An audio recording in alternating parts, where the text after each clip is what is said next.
Good morning. Interesting topic.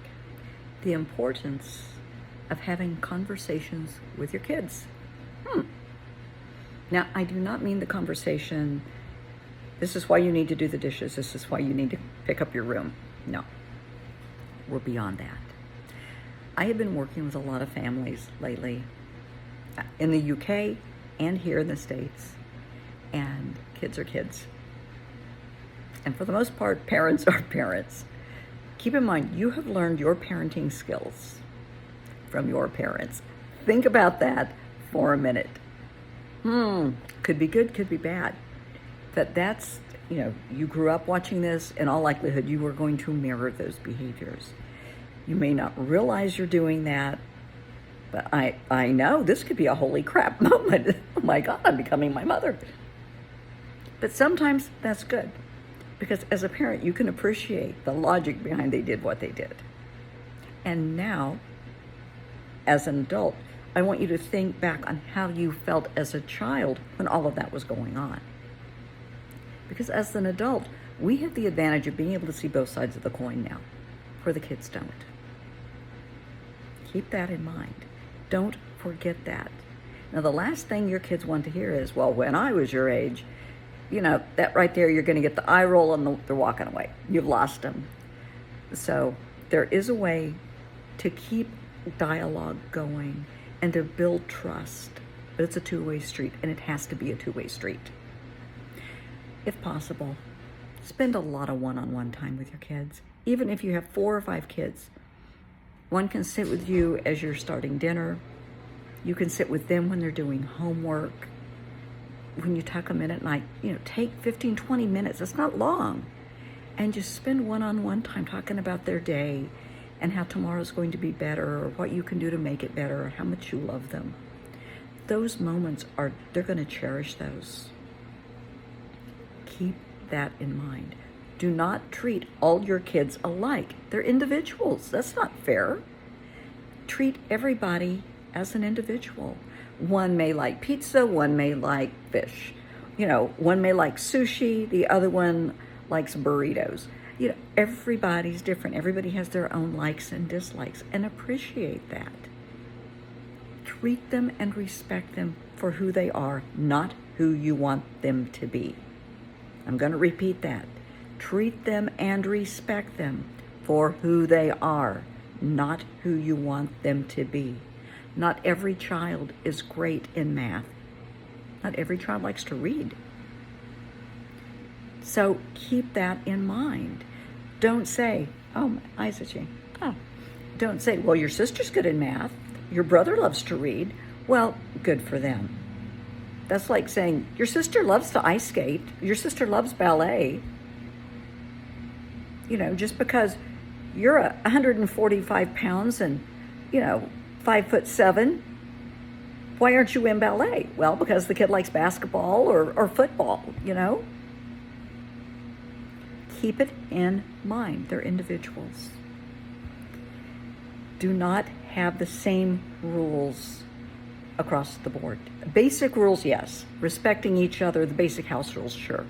But you cannot expect a child, 13, 14, 15, to go to bed at the same time as an 8-year-old. That's not reasonable. And you cannot expect a child 16, 17, 18 to go to bed at the same time as a 16-year-old. Most kids in high school, which here is, okay, let me do the math real quick, 15 to 17-ish, they're going to be going to bed, 15 to 18, I will say, they're going to be going to bed probably around 10 p.m., which is pretty normal. The set behind that, from 12, 13 to 15, 16, they're going to be going to bed 9-ish, which is adequate sleep if you get up at 6 a.m. That's perfect. Kids a little bit younger, they may, need to go to bed about 8 or 8:30 to get the adequate rest and to settle down and to read a book and to fall asleep. But you can't expect a kid, 17, to go to bed at 8 o'clock. That's just, no. No. You have to be reasonable. You have to allow your kids to grow up. You have to respect the fact that they're growing up. You can't pretend that they aren't. They are. Do not expect your teenage children, your kids in junior high, to dress like kids in elementary school. That's just going to make their life miserable. And in all likelihood, life at home isn't going to be too fun either. So listen to them. This is why you have the conversations. This is why you sit down, you keep an open dialogue, and you sit down and discuss all kinds of stuff. Discuss fashion. Okay, some families, it's okay for girls to wear really short skirts or, I don't know what the tops are called now, but they're like crop tops, where their belly shows, or really low cut things, or where your bottom shows, the low riding jeans. Well, depending on the school and the school rules and the rules in your house, that may not be acceptable.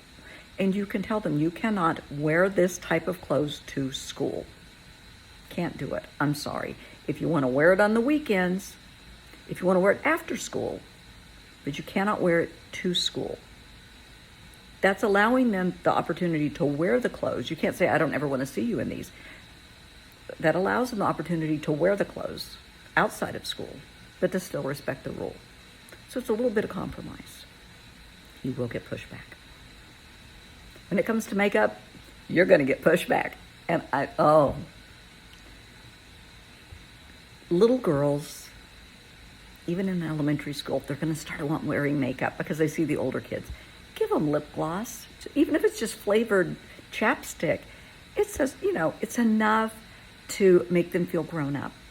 And if it has a little hint of a berry flavor and a little bit of pink, it's chapstick.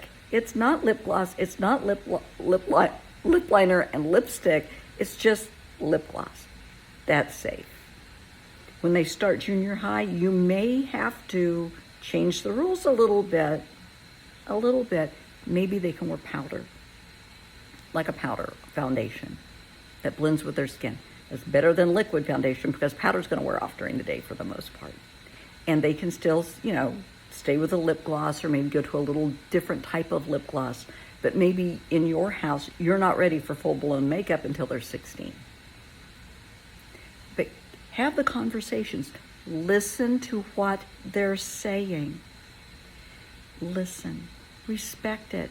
They don't want to be different from their friends. That's peer pressure, and that can be horrible. That can get them in trouble. So talk to them. Tell them you can't wear it at school, but on weekends, you can't wear it to church or, however you want to do it. But one day a week, you can wear makeup. That's a pretty good compromise for a girl in junior high. That's a pretty good compromise. They're going to snap that up because one day's better than no days. But keep in mind how you felt when you were their age. If you're a girl, if you're a dad, you probably didn't wear a lot of makeup. So just trust me on this. But keep in mind how you felt when you were their age, how important it is for what your friends think and say. Those comments that kids make can be hurtful, but you don't want them in trouble for breaking rules at school. Or God forbid, seriously, there are girls, 12, 13 years old that look like they're in college because of the way they dress and the makeup. We don't want that. A lot of kids, let me put it that way, because boys as well, they are seeking the attention they are not getting at home. That's why they dress the way they do. Some girls, I can't make a blanket statement, some girls dress like that to intentionally get the attention of males of any age because they're not getting dad's attention at home. They want that. They need that. It's normal for us to want the love and affection of both of our parents. And if you're not getting that, you're going to go looking for it. And that goes for girls or boys. Boys may start acting aggressive. They may start smoking.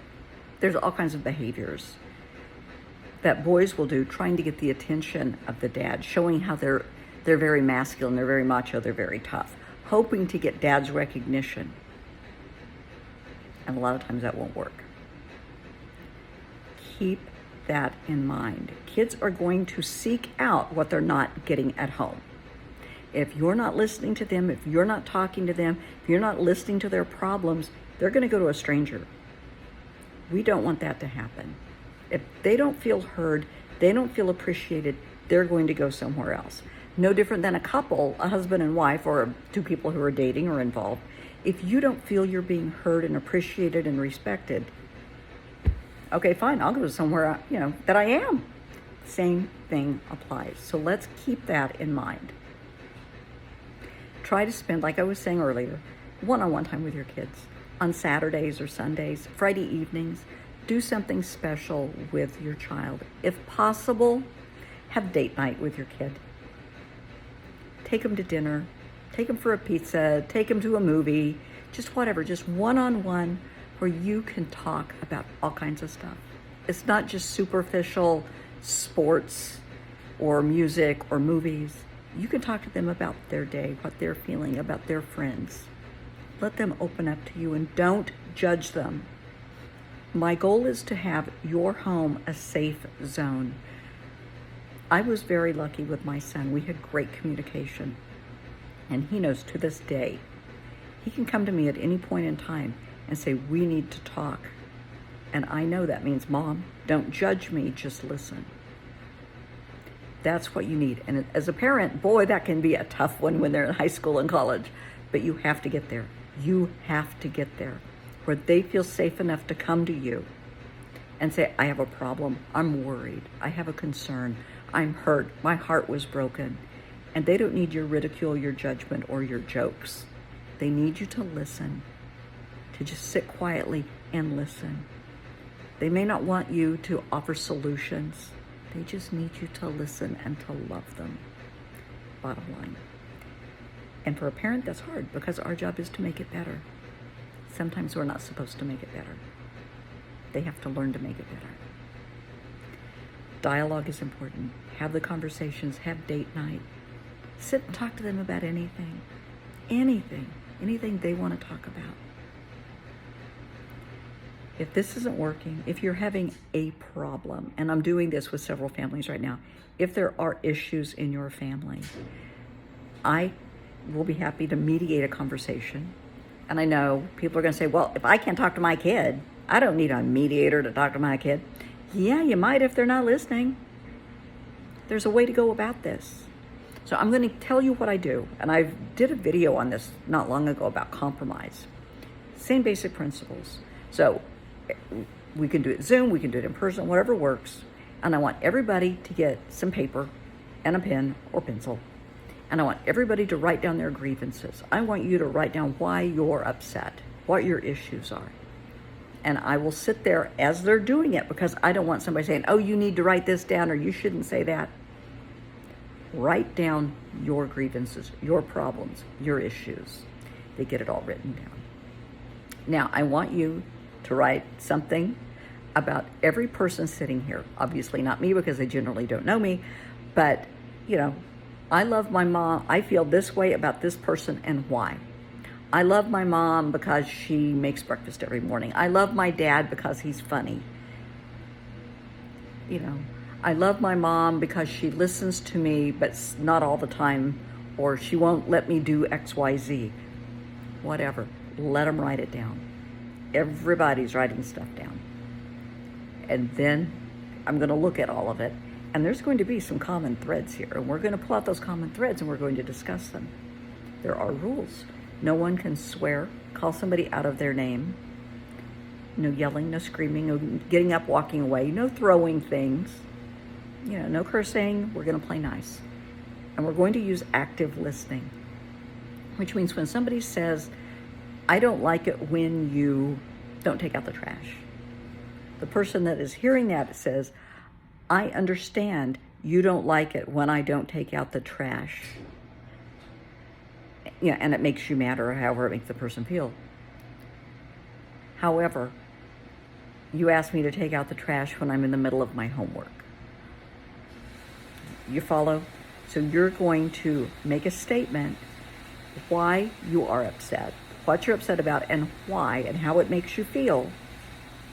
And then the other person is going to respond acknowledging. That's the first thing they're going to do is repeat back what you said. I understand you don't like it when XYZ happens because I make you feel whatever it is. And then they're going to explain their side. And then you're going to come back and say, I understand that you're in the middle of your homework, and, I will try and have you take out the trash before you start your homework. You work it out. But I'm going to sit there and I'm going to mediate to make sure this goes the right direction. Because, depending on the age of the kid, you get the eye rolling and, I've seen it all. But it's easier than you realize. And this is allowing people to voice the complaint. The other people are going to hear it, acknowledge it. That's huge. Acknowledging it, then you're heard. Then this person knows I am upset. They know why I'm upset. They know how this makes me feel. That is tremendous. For a child to know, Mom now understands why I feel the way I do. They may think you're treating them unfairly. You're treating them like a baby. The rules aren't fair, whatever. But Mom has acknowledged this. She understands why I'm upset and how it makes me feel. And then we start working on the compromise. This works. I promise you this works, and it works well. I have never had a situation yet that it has not worked. I use this technique in my relationships. Absolutely. If we're having an issue, you sit down, you write down the issues, and you use active listening. That's the key, is active listening. And you've got it. It will work. But you have to have the dialogue. Once you have this conversation, the trust is going to start to build. And they're going to come to you, and they may say to you, and it will blow a parent away. I will get a call or a text, oh my God, my child just came up and told me they were really sorry about the way they behaved, and they didn't know it hurt my feelings. They really didn't know, and they're going to try and do better. For a teenager to come up on their own and say that, that's big. Or to hear from a kid, Mom didn't know I still kind of like being tucked in. Now, somebody 16 years old is not going to say, hey, Mom, will you tuck me in? But they kind of like it sometimes. So all of this will come out. The importance of conversation, the importance of compromise, trust building, listening, hearing what is being said, acknowledging what is being said, knowing that your feelings and their feelings are valid. It's okay to feel whatever you feel. That's fine. You have every right to feel that way. But let's work on it and see if we can make it even better. The importance of the conversation.